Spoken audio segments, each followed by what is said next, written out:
Welcome to part 8 of the Ratchet and Clank Let's Play. So now that we are done with that awful hoverboarding section, we now have to head over to, well, 2 planets actually.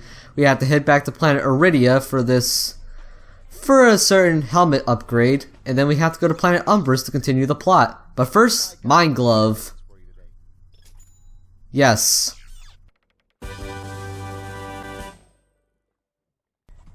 Which unfortunately is actually one of the more useless weapons in the game, and I'm not going to be... Well, I will show it off in this part, but... what are you going to do? So anyway, first things first, we have to head into our ship, no matter which planet we're going to. Just make sure my headphones are set correctly. So before we head back to planet Umbris, we have to go back to Iridia. Well, actually, we have to go back to planet Iridia for a helmet upgrade and for... I think for just 1 gold bolt. So with that all said and done, we have another cutscene. Enjoy. Fantastic! You got it! Great work, kid.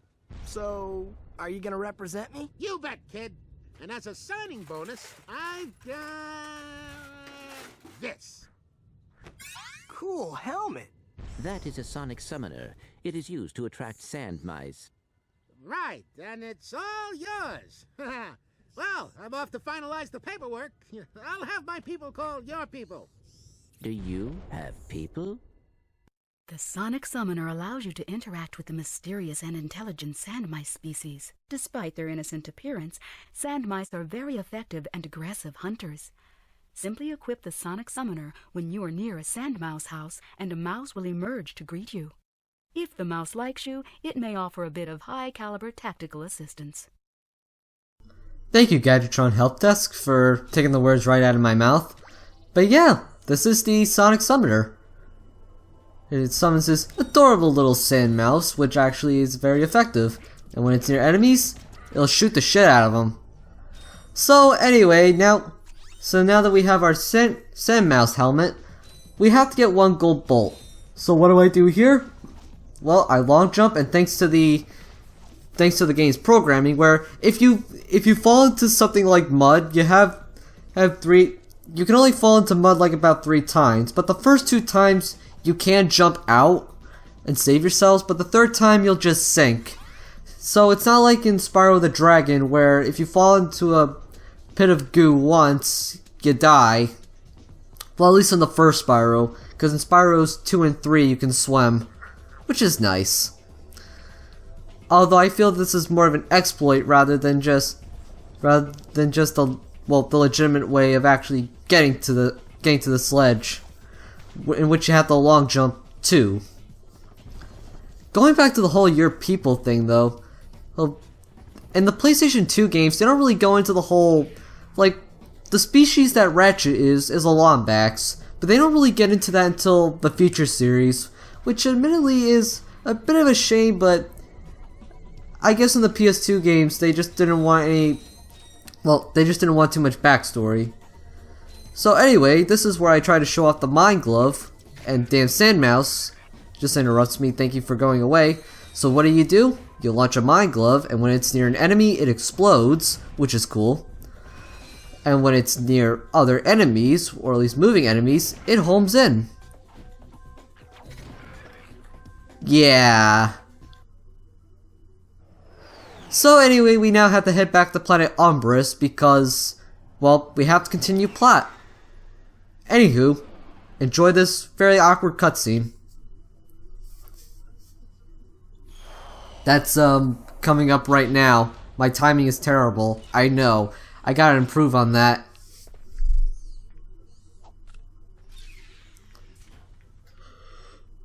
Welcome to my challenge course. Now is your chance to prove yourself strong and brave, like me. Conquer it, and you'll join in my fight against evil. Haven't we done enough already? What? I can't hear you. I said, haven't we done? Sorry, still having trouble.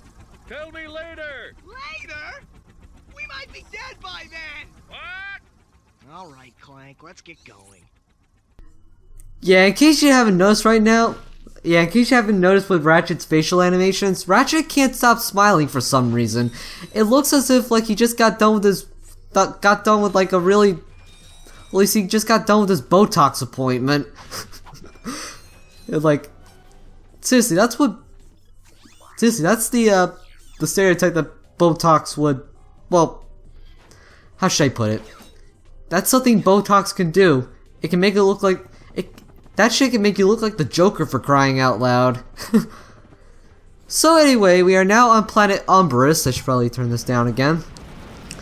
And in terms of the weapon of choice, well, at least when it comes to for strategic purposes, the blaster is definitely going to be your best friend in this level, because here we have these bomb launchers where they spin around really fast, and they launch bombs. You also have these mines, which behave similar to the mine glove. You can also shoot them safely from a distance. And I think so far that is pretty much it. Well, actually, we also have turrets, which well, we're actually going to be seeing in a few seconds. And by a few seconds, as I'm done collecting these bolts. The bullets are very easy to avoid. It's like, you just gotta jump rope. Yeah, pretty much like jump rope. You just gotta jump over them. When you do swing at them, though, they don't go down permanently, so you're gonna well, they don't go down permanently. They only go down for maybe like a few seconds. In a case like this, where you can easily shoot the mines, no problem right there. It's all good in the world. And whenever you come to these, again, just come at these from a safe distance, though. Well, I think these bombs do have a bit of a, how should I put it? A large radius. However, your blaster also does have a pretty good radius too. So, well, a good range. In a case like this, where there's bombs moving across the bridge like that, you just gotta wait for the bombs to... And I just got hit again. It's being really stupid. On my part. Other than that, though, planet Umbrus, unlike a majority of the planets where there's like, say, two types of pathways you can take, because you usually have the shooting and the platforming pathways, but you also have, but in planet Umbrus, this is actually a pretty straightforward stage. So you're gonna have to be more, well, you can also collect the gold bolts in one run too, and I don't think there's any skill point in this stage, so planet Umbrus is once again just a one and done level. A one and done sort of level. In terms of its challenge, I do think this has a bit of a challenge. But again, I don't think the challenge picks up until the next level, actually. Planet Umbrus. Well, why did I say Planet Umbrus? Planet Battalia. Which again is the next level that we're going to be going to. Other than that, though, really there's just nothing else to talk about other than you might want to mind the barbed wire here, because if you touch it, you actually do take damage. Which makes sense, considering it's barbed wire, it'll cut you right up. No problem right there. One thing I do like about the bolts, though, is that it behaves similar to how Spyro the Dragon does with its gems. If gems do happen to fall off the stage, you can at least get, they pretty much magnetize to you. So that's always good. In fact, they also implemented, that was me trying to be cool. I don't know why I forgot to cut that out. Anyway, though. But yeah, Insomniac obviously implemented that for a reason, because if gems happen to fall off the stage, you pretty much screwed yourself out of the 100% and have to restart the level. So, Well, that at least makes more sense. And this is where I decided to be stupid and take out my trespasser, where I clearly forgot to realize it. Well, to simply realize that I have my trespasser out, because I'm probably going to be needing it for this next section coming up. Well, first after I get this gold bull, of course. See? In terms of the switches, they're really not too difficult. They're on a timer and you have to press 3 of them, but if you know where they are, you shouldn't have too much of an issue with finding them. Really, the main challenge, although the main challenge I do think is getting to the switches, if only because, as well, let's just say that there's plenty of obstacles in your way. Hey, like this section coming up where you have multiple turrets. They have to avoid. So you just gotta hit this switch. Hit this switch. Can't seem to find the other switch. Oh, that was bad move. Bad move. Bad move. and I didn't make it. That was me being. Yeah, that was dumb. I regret that. Thankfully, I remember where the switch was, and I only lost 3 chunks of health. It's all good. It's all good in the hood, despite the fact that I'm white. I'm going to hell for that. I do apologize.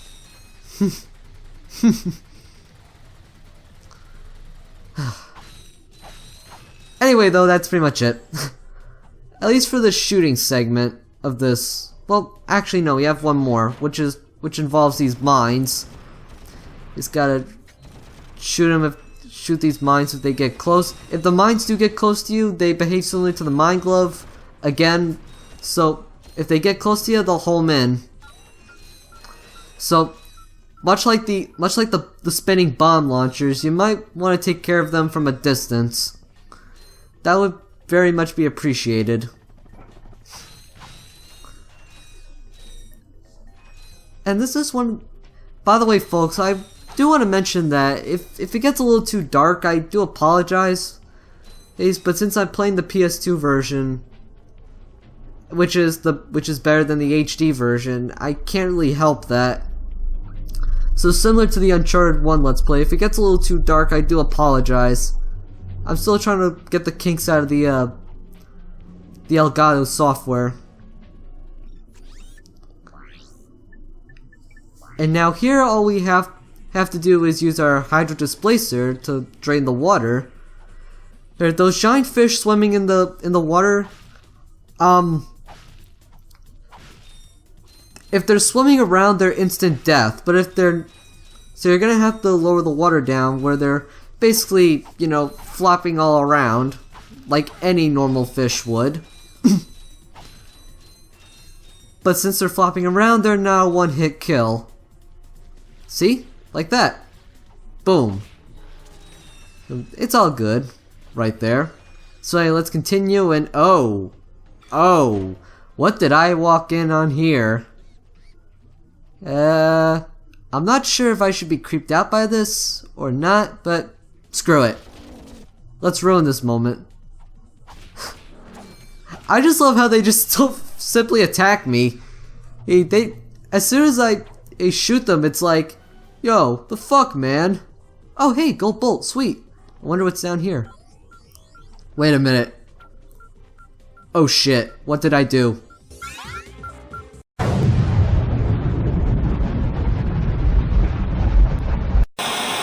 Nah, I'm only kidding.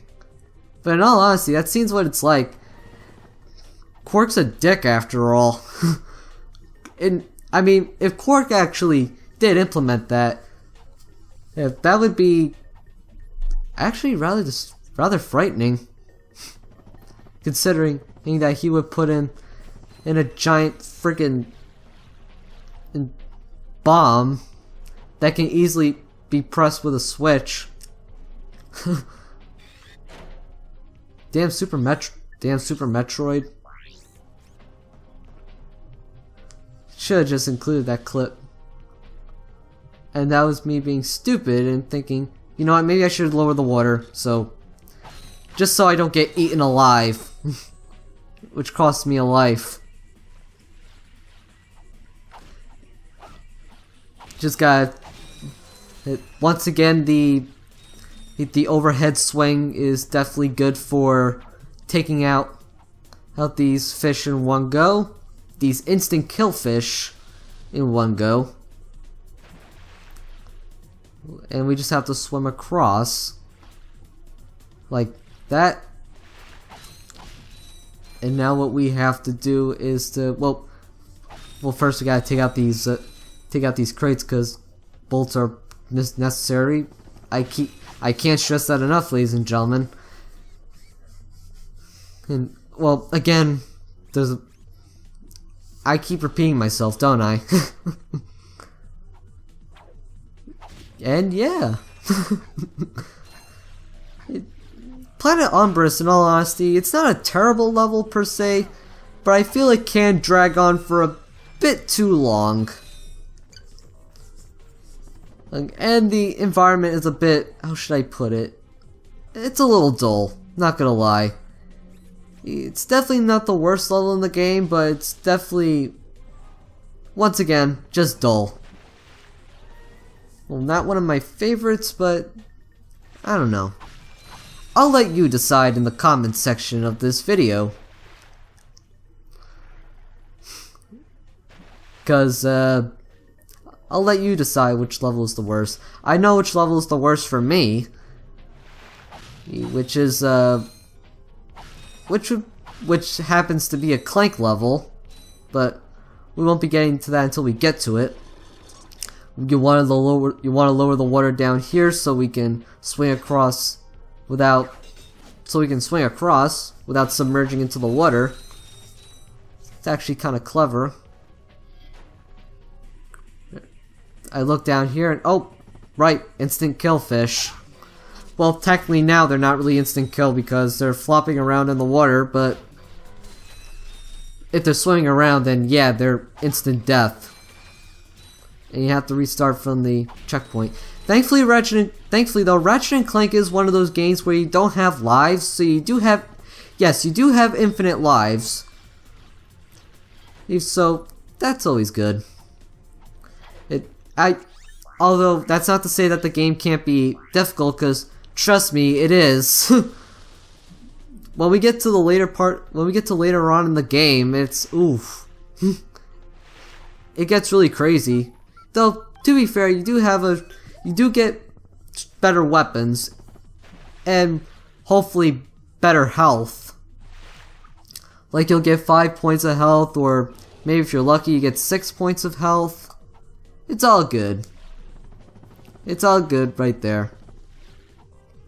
You obviously want to lower the water right here, and this way you can propel yourself upwards. Not a big deal. Not a big deal. Other than that, that's pretty much it for Planet Umbris. I mean, all we have left is this hallway. But of course, this level wants to end with a bang, and with this oh so surprising plot twist that'll be coming up soon. We just want to collect our bolts. But anyway, folks, let's end this planet. Well, you two continue to surprise me. Step into the ring of heroes, and I will finally give you what you deserve. Ratchet, this is no time for you to become cautious. We have reached our goal. I don't know. There's something fishy going on here. Listen to your little metal friend, Ratchet. Your destiny is mere steps away. It's just something doesn't seem right. This is it. Quark is going to help us stop Chairman Drek. Why, thank you, Clank. You've been most helpful.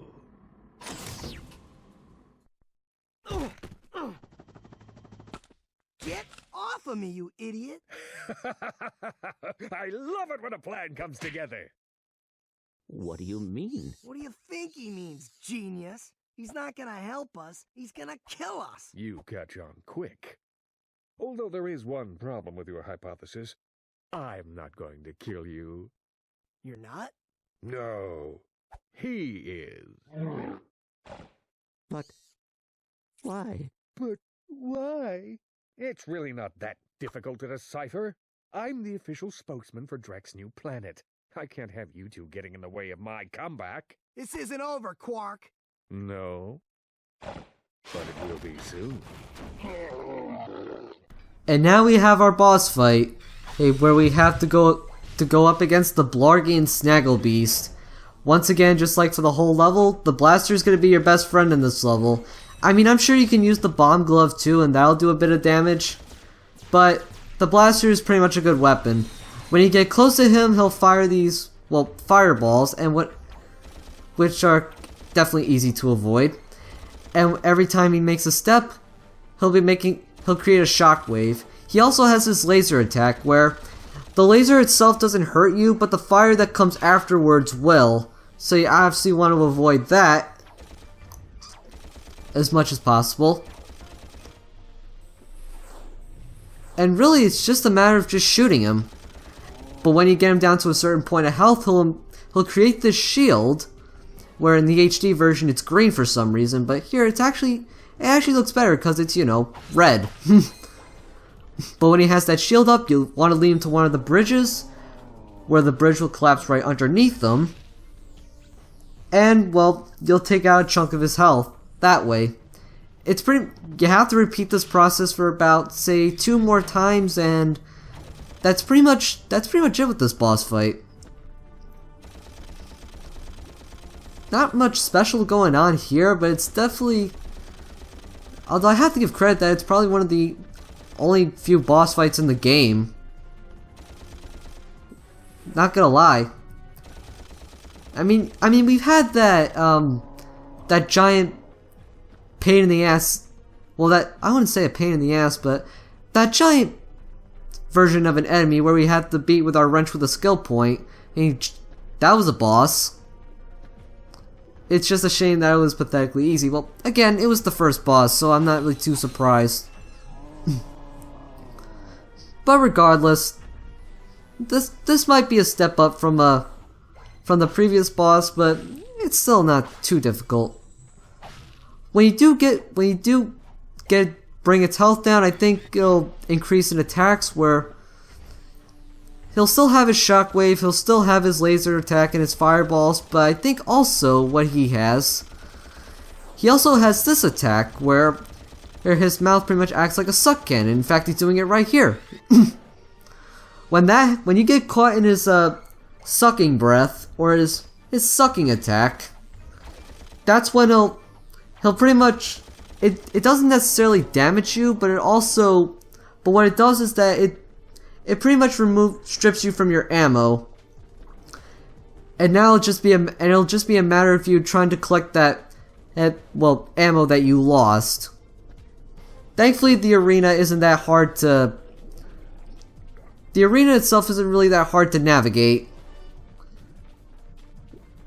Although, if you are at one portion of health, I do recommend that you should be extra careful, especially if you're trying to cross the bridges.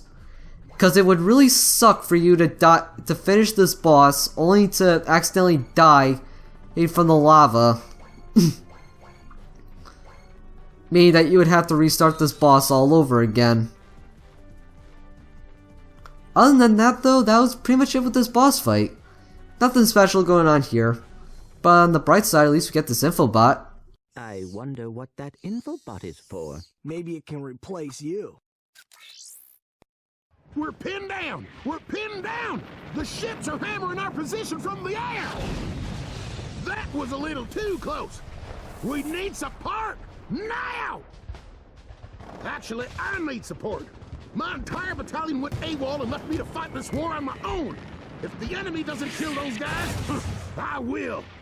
I'm not gonna last much longer. Requesting immediate assistance. Over and out. Those are direct ships destroying that planet. We must help that commando. Are you serious? That's it. I am out of here. Captain Quark is gonna be sorry he messed with me. This is not about Captain Quark anymore. There are innocent lives being lost. Yeah? Well, I'm done with this stupid hero stuff. I got my own agenda now. Ratchet, this is not like you. What do you know about me? You've spent this whole time looking for Quark. You don't know anything about me. I know that you will do the right thing.